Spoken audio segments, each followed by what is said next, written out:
Welcome to next exam. आज है 27 जुलाई 2024 और 27 जुलाई 2024 से करंट अफेयर्स के जितने भी इंपॉर्टेंट क्वेश्चन बन सकते हैं सारे हम इस वीडियो में डिस्कस करेंगे। और हर क्वेश्चन से रिलेटेड इंपॉर्टेंट फैक्ट भी मैं आपको बताऊंगा, तो आप पूरा वीडियो बहुत ध्यान से देखिए। लास्ट में मैं आपसे क्वेश्चन पूछूंगा, उसका आंसर आपको कमेंट बॉक्स में बताना है। आज की इस वीडियो की पीडीएफ फाइल आप इस वीडियो के डिस्क्रिप्शन से डाउनलोड कर सकते हैं। पीडीएफ आप हमारे टेलीग्राम ग्रुप से भी डाउनलोड कर सकते हैं। टेलीग्राम ग्रुप पर आपको सारी पीडीएफ एक साथ मिल जाएंगी और टेलीग्राम ग्रुप का लिंक मैंने इस वीडियो के डिस्क्रिप्शन में दे दिया है, तो आप उस लिंक पर क्लिक करके टेलीग्राम ग्रुप ज्वाइन कर सकते हैं। तो चलिए स्टार्ट करते हैं। पहला क्वेश्चन है, हाल ही में कारगिल विजय दिवस कब मनाया गया है? तो अभी 26 जुलाई को कारगिल विजय दिवस मनाया गया। तो इस क्वेश्चन का बी ऑप्शन सही है। कारगिल विजय में बहादुर सैनिकों को सम्मान देने के लिए और उनके बलिदान का सम्मान करने के लिए हर साल 26 जुलाई को कारगिल विजय दिवस मनाया जाता है। अच्छा, जुलाई में इतने इम्पोर्टेंट डे अभी तक मनाए गए हैं, जैसे 1 जुलाई को सीए दिवस, जीएसटी दिवस और राष्ट्रीय चिकित्सक दिवस मनाया गया। 2 जुलाई को विश्व खेल पत्रकार दिवस मनाया गया। 3 जुलाई को अंतर्राष्ट्रीय प्लास्टिक बैग मुक्त दिवस मनाया गया। 4 जुलाई को अमेरिका का स्वतंत्रता दिवस मनाया गया। 6 जुलाई को विश्व जोनोसिस दिवस मनाया गया। 7 जुलाई को विश्व किस्वाहिली भाषा दिवस मनाया गया। 10 जुलाई को राष्ट्रीय मत्स्य किसान दिवस मनाया गया। 11 जुलाई को विश्व जनसंख्या दिवस मनाया गया। 12 जुलाई को मलाला दिवस और पेपर बैग दिवस मनाया गया। 14 जुलाई को बास्टिल दिवस मनाया गया। 15 जुलाई को विश्व युवा कौशल दिवस मनाया गया। 16 जुलाई को आईसीएआर का स्थापना दिवस मनाया गया। 17 जुलाई को विश्व अंतर्राष्ट्रीय न्याय दिवस मनाया गया। 18 जुलाई को नेल्सन मंडेला अंतर्राष्ट्रीय दिवस मनाया गया। 20 जुलाई को अंतर्राष्ट्रीय शतरंज दिवस और अंतर्राष्ट्रीय चंद्र दिवस मनाया गया। 22 जुलाई को पाई सन्निकटन दिवस, राष्ट्रीय आम दिवस और विश्व मस्तिष्क दिवस मनाया गया। 23 जुलाई को राष्ट्रीय प्रसारण दिवस मनाया गया। 24 जुलाई को राष्ट्रीय आयकर दिवस मनाया गया और 25 जुलाई को विश्व डूबने से बचाव का दिवस मनाया गया। तो जुलाई में इतने इंपॉर्टेंट डे मनाए गए हैं, ये आपको याद रखने हैं। नेक्स्ट क्वेश्चन है, हाल ही में आईएफएफआई महोत्सव निदेशक कौन नियुक्त हुए? तो आईएफएफआई यानी कि international film festival of India महोत्सव के निदेशक नियुक्त हुए हैं शेखर कपूर। तो इस क्वेश्चन का ए ऑप्शन सही है, ये हैं शेखर कपूर, यही आईएफएफआई महोत्सव निदेशक नियुक्त हुए हैं। अच्छा, RAIL यानी कि Rajasthan electronic and instruments limited का अगला प्रबंधक ब्रजेश दीक्षित को नियुक्त किया गया है। बहामास कॉमनवेल्थ के हाई कमिश्नर मयंक जोशी बने हैं। नीता अंबानी को फिर से अंतर्राष्ट्रीय ओलंपिक समिति में चुना गया है। अंडमान और निकोबार के डीजीपी HGS धारीवाला बने हैं। अच्छा, मुंबई क्रिकेट एसोसिएशन के सबसे युवा अध्यक्ष अजिंक्य नायक बने हैं। कामोडोर डेके मुरली ने BACIL के CMD का पदभार ग्रहण किया है। ICMAI के अध्यक्ष के रूप में विभूति भूषण नायक को चुना गया और फेडरल बैंक ने KB सुब्रमण्यम को MD एंड CEO नियुक्त किया है। नेक्स्ट क्वेश्चन है, किसने विश्व के सबसे बड़े म्यूजिकल इंस्टॉलेशन का रिकॉर्ड बनाया? तो ये अक्षय सरीन ने बनाया। तो इस क्वेश्चन का सी ऑप्शन सही है। इन्होंने अभी मलेशिया, सिंगापुर और थाईलैंड की यात्रा की और एक कैरेबियन क्रूज को म्यूजिकल इंस्ट्रूमेंट में बदल दिया। लगभग 1100 फीट लंबा कैरेबियन क्रूज इन्होंने म्यूजिकल इंस्ट्रूमेंट में बदल दिया, जो कि दुनिया का सबसे बड़ा म्यूजिकल इंस्टॉलेशन है। तो इनका नाम आप याद रखिए, अक्षय सरीन। नेक्स्ट क्वेश्चन है, हाल ही में आसियान के विदेश मंत्रियों की 57वीं बैठक कहाँ आयोजित की गई? तो आसियान की फुल फॉर्म आप जानते हो, association of south east Asian nation. तो आसियान के विदेश मंत्रियों की 57वीं बैठक अभी वियंतियाने में आयोजित की गई। तो इस क्वेश्चन का डी ऑप्शन सही है। वियंतियाने ये कहाँ है? लाओस की कैपिटल है वियंतियाने। अक्सर मैं आपको ऐसे बताता हूँ कि लाओस की कैपिटल क्या है? वियंतियाने। यहाँ उल्टा हो गया, वियंतियाने सुन के याद आना चाहिए कि ये किस देश की कैपिटल है या किस देश का सिटी है। तो ये लाओस की कैपिटल है वियंतियाने। नेक्स्ट क्वेश्चन है, हाल ही में किस देश के पूर्व उपराष्ट्रपति हमजा हज का निधन हुआ? तो हमजा हज ये इंडोनेशिया के पूर्व उपराष्ट्रपति थे और अभी इनका निधन हो गया। तो इस क्वेश्चन का सी ऑप्शन सही है। ये थे हमजा हज। नेक्स्ट क्वेश्चन है, हाल ही में किस देश ने अर्थव्यवस्था को बढ़ावा देने के लिए बेजा नीति को आसान बनाया है? तो ये पाकिस्तान ने किया है। एक्चुअल में अभी हेनले पासपोर्ट इंडेक्स जारी किया गया था, मैंने आपको बताया। इसमें अपने देश भारत की रैंकिंग 82 थी, लेकिन पाकिस्तान की रैंकिंग पता है कितनी थी? 100, जो नीचे से चौथे में नंबर पे था। अब पाकिस्तान ने क्या किया है, बेजा नीति को आसान बनाया है, जिससे कि हेनले पासपोर्ट इंडेक्स में उसकी रैंक में सुधार हो सके। तो पाकिस्तान ने बेजा नीति को आसान बनाया है। तो इस क्वेश्चन का ए ऑप्शन सही है। अब पाकिस्तान ने बनाया तो ये है मैप में पाकिस्तान। पाकिस्तान की कैपिटल क्या है? इस्लामाबाद। पाकिस्तान की करेंसी क्या है? पाकिस्तानी रुपया। पाकिस्तान के प्राइम मिनिस्टर कौन है? शहबाज शरीफ। और पाकिस्तान के प्रेसिडेंट कौन है? आसिफ अली जरदारी। अच्छा, आलिया नीलम ने पाकिस्तान की पहली महिला जज के रूप में शपथ ली है। पाकिस्तान ने नए सैन्य अभ्यास अजम इस्तेकाम की शुरुआत की। मोहम्मद वसीम पाक महिला क्रिकेट टीम के मुख्य कोच नियुक्त हुए हैं। भारत और पाकिस्तान ने अपने परमाणु प्रतिष्ठानों की सूची का आदान प्रदान किया है। पाकिस्तान ने एडवांस्ड रॉकेट सिस्टम फतेह सेकंड का सफल परीक्षण किया। पाकिस्तान ने आधिकारिक तौर पर ब्रिक्स सदस्यता के लिए आवेदन किया है। पाकिस्तान के स्टार्टअप सेगार्ड ने शीर्ष जलवायु नवाचार प्रतियोगिता जीती है। और काजी फैज ईसा ये पाकिस्तान के 29वें मुख्य न्यायाधीश बने हैं। नेक्स्ट क्वेश्चन है, हाल ही में किसने मॉडल कौशल रेड योजना को लॉन्च किया है? तो केंद्रीय कौशल विकास और उद्यमिता राज्य मंत्री हैं जयंत चौधरी। इन्होंने अभी मॉडल कौशल रेड योजना को लॉन्च किया। तो इस क्वेश्चन का सी ऑप्शन सही है। मॉडल कौशल रेड योजना, इस योजना का उद्देश्य देश के भविष्य के लिए कार्यबल को सशक्त बनाना है और इसके तहत देश भर में 25,000 युवाओं को शिक्षा और कौशल उन्नयन के अवसर प्रदान किए जाएंगे। नेक्स्ट क्वेश्चन है, हाल ही में सेठी कुरियन का निधन हुआ है, वे कौन थे? तो सेठी कुरियन ये एक प्रसिद्ध अर्थशास्त्री थे और अभी इनका निधन हो गया। तो इस क्वेश्चन का बे ऑप्शन सही है। ये थे सेठी कुरियन।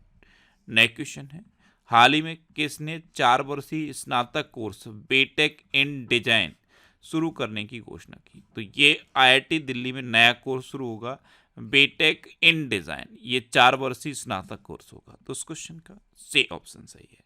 अब आईआईटी की बात है तो अभी आईआईटी जोधपुर हिंदी और अंग्रेजी में बीटेक की पेशकश कर चुका है, यानी कि हिंदी में भी बीटेक होगी और अंग्रेजी में भी होगी। आईएससी बेंगलोर के वैज्ञानिकों ने तपेदिक अनुसंधान के लिए 3D फेफड़े का मॉडल विकसित किया है। आईआईटी दिल्ली के छात्र कलश गुप्ता ने विश्व की सबसे बड़ी कोडिंग प्रतियोगिता जीती है। उत्तर प्रदेश सरकार ने बेहतर आपदा प्रबंधन के लिए आईआईटी रुड़की के साथ समझौता करने का फैसला किया है। आईआईटी गुवाहाटी ने उन्नत स्वास्थ्य देखभाल के लिए स्वास्थ्य परियोजना का उद्घाटन किया। भारतीय नौसेना ने आईआईटी कानपुर के साथ नवाचार और अनुसंधान के लिए समझौता ज्ञापन पर हस्ताक्षर किए। आईआईटी रोपड़ के शोधकर्ताओं ने सतलज में दुर्लभ धातु टेटलम की खोज की। और केवीआईसी ने आईआईटी दिल्ली में नए खादी इंडिया आउटलेट का उद्घाटन किया है। नेक्स्ट क्वेश्चन है, हाल ही में डीआरडीओ ने चरण सेकंड बैलिस्टिक मिसाइल रक्षा प्रणाली का सफल परीक्षण कहाँ किया? तो ये उड़ीसा के चांदीपुर में किया। जो इंटीग्रेटेड टेस्टिंग रेंज है चांदीपुर में, वहाँ पे डीआरडीओ ने चरण सेकंड बैलिस्टिक मिसाइल रक्षा प्रणाली का सफल परीक्षण किया है। तो इस क्वेश्चन का बे ऑप्शन सही है। अब उड़ीसा, तो ये है मैप में उड़ीसा। उड़ीसा की कैपिटल क्या है? भुवनेश्वर। उड़ीसा के चीफ मिनिस्टर कौन है? मोहन चरण मांझी। और उड़ीसा के गवर्नर कौन है? रघुवर दास। अभी राष्ट्रपति द्रौपदी मुर्मू ने उड़ीसा में उदयगिरी गुफाओं का दौरा किया। सुरमा पाड़ी ये उड़ीसा की विधानसभा की दूसरी महिला अध्यक्ष बनी है। अच्छा, केंद्रीय मंत्री धर्मेंद्र प्रधान ने उड़ीसा के संबलपुर में भारत के पहले स्किल इंडिया सेंटर का उद्घाटन किया। उड़ीसा सरकार ने स्वयं योजना लॉन्च की है। उड़ीसा में गुप्तेश्वर वन को जैव विविधता विरासत स्थल घोषित किया गया। भुवनेश्वर में बारामुंडा आईएसबीटी का नाम BR अम्बेडकर के नाम पर रखा जाएगा। उड़ीसा की रेड आंट चटनी, जिसे स्थानीय भाषा में काई चटनी कहते हैं, इसे जीआई टैग मिला है।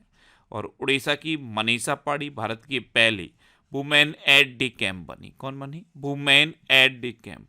अच्छा, उड़ीसा में व्हीलर द्वीप है। उड़ीसा में व्हीलर द्वीप का नाम APJ अब्दुल कलाम द्वीप रखा गया है। अच्छा, उड़ीसा में रसेकुलिया बीच है, गोल्डन बीच है। सुनावेडा वाइल्ड लाइफ सेंचुरी है, कोठागढ़ वाइल्ड लाइफ सेंचुरी है, नलवन वाइल्ड लाइफ सेंचुरी है, वाइसीपल्ली वाइल्ड लाइफ सेंचुरी है, गहिरमठ वाइल्ड लाइफ सेंचुरी है और चिल्का लेक है। चिल्का लेक भारत की सबसे बड़ी खारे पानी की लेक है। अच्छा, उड़ीसा में लिंगराज टेम्पल है, कोणार्क टेम्पल है और जगन्नाथ टेम्पल है। नया क्वेश्चन है, हाल ही में यमन गणराज्य में भारत के अगले राजदूत कौन नियुक्त हुए? तो डॉक्टर सुहेल एजाज खान। ये सऊदी अरब में अभी तक भारत के राजदूत थे, लेकिन अब ये यमन गणराज्य में भारत के अगले राजदूत नियुक्त हुए हैं। तो इस क्वेश्चन का सी ऑप्शन सही है, ये है डॉक्टर सुहेल एजाज खान। अच्छा, कल ही मैंने आपको बताया कि बहामास कॉमनवेल्थ के हाई कमिश्नर मयंक जोशी बने हैं। विनय मोहन क्वात्रा ये अमेरिका में भारत के राजदूत बनाए गए। सुभाष प्रसाद गुप्ता को सूरीनाम में भारत का अगला राजदूत नियुक्त किया गया।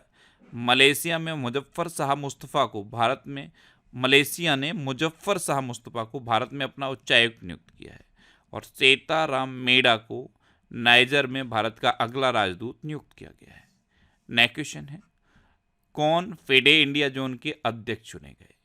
तो फेडे इंडिया जोन इसके अध्यक्ष चुने गए संजय कपूर। तो उस क्वेश्चन का ए ऑप्शन सही है, ये हैं संजय कपूर, यही फेडे इंडिया जोन के अध्यक्ष चुने गए। अच्छा, फेडे की फुल फॉर्म क्या होती है? इसकी फुल फॉर्म होती है फेडरेशन इंटरनेशनल डैश एचएस।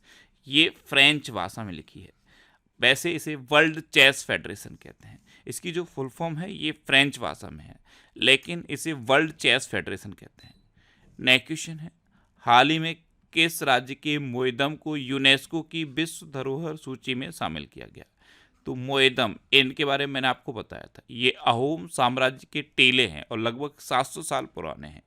इनको अब यूनेस्को की विश्व धरोहर सूची में शामिल किया गया। ये असम में है। तो इस क्वेश्चन का बे ऑप्शन सही है, ये अहोम राजवंश की एक अनूठी टेला दफन प्रणाली है।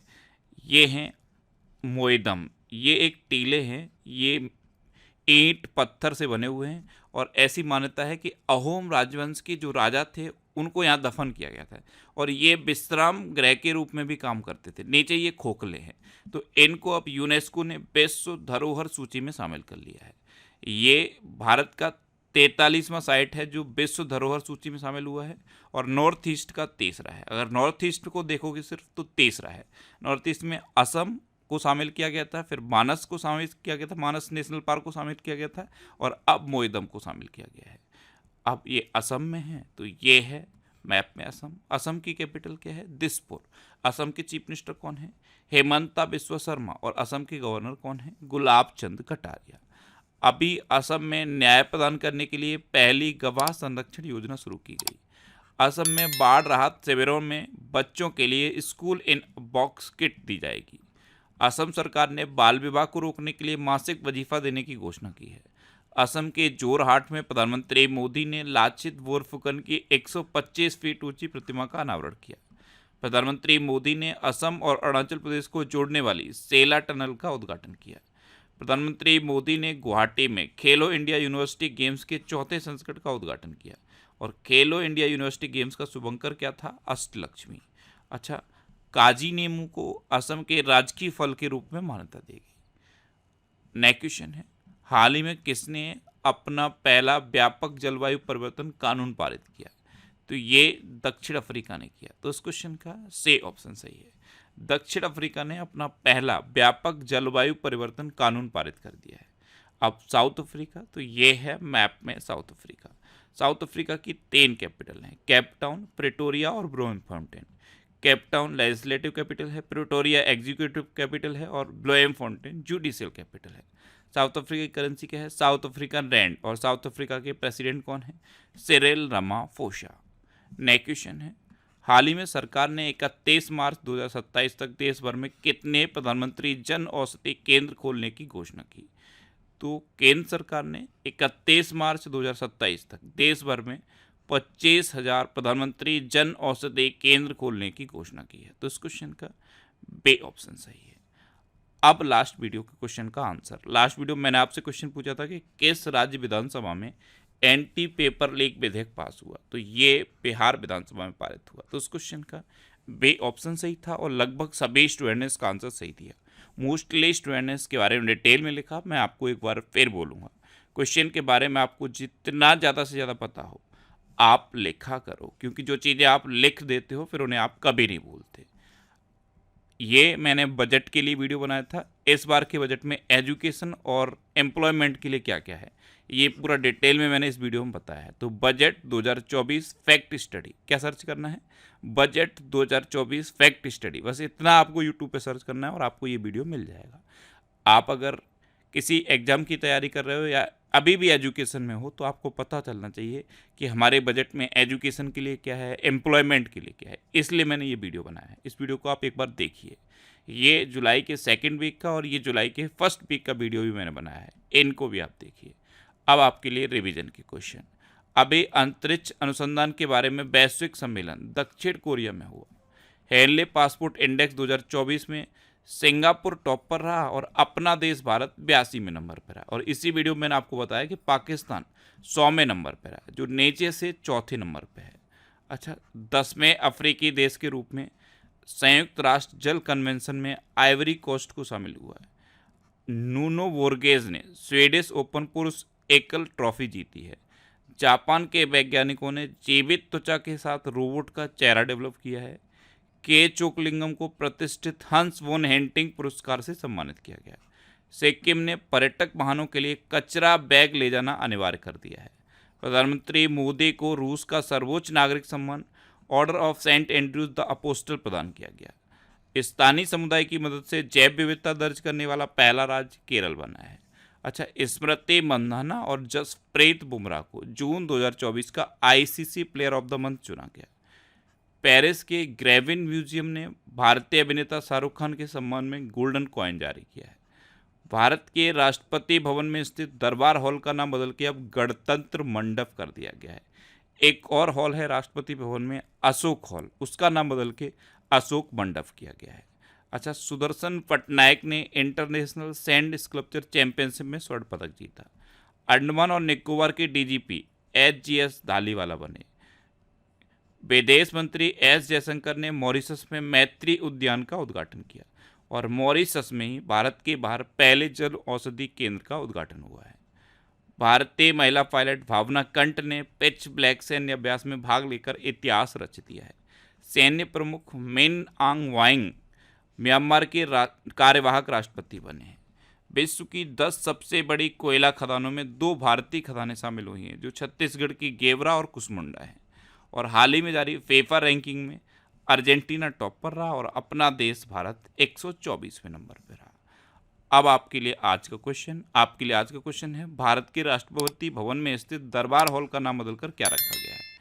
4 ऑप्शन दिए गए हैं, इनमें से आपको अपना आंसर बताना है। और इसके अलावा हम हमारे फेसबुक पेज पर previous year question daily post करते हैं, तो आप फेसबुक पर नेक्स्ट एग्जाम सर्च करके हमारा फेसबुक पेज ज्वाइन कर सकते हैं, क्योंकि प्रीवियस ईयर क्वेश्चन आपको बहुत हेल्प करते हैं।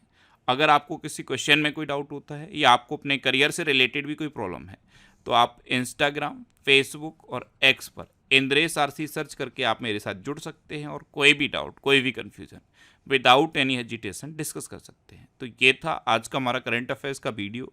आपको ये वीडियो कैसा लगा प्लीज़ कमेंट बॉक्स में ज़रूर बताना। और अगर अभी तक भी आपने हमारे इस चैनल को सब्सक्राइब नहीं किया है तो इसे आप सब्सक्राइब कर लीजिए। आपको इस चैनल से निश्चित ही मदद मिलेगी। जब भी आप इसे सब्सक्राइब करेंगे तो बराबर में एक बेल आइकन बन के आएगा, आप उस बेल आइकन पर जरूर क्लिक कर लें, जिससे कि आपको डेली मॉर्निंग में करंट अफेयर्स की वीडियो मिलती रहे। Next exam always with you. Thanks for watching.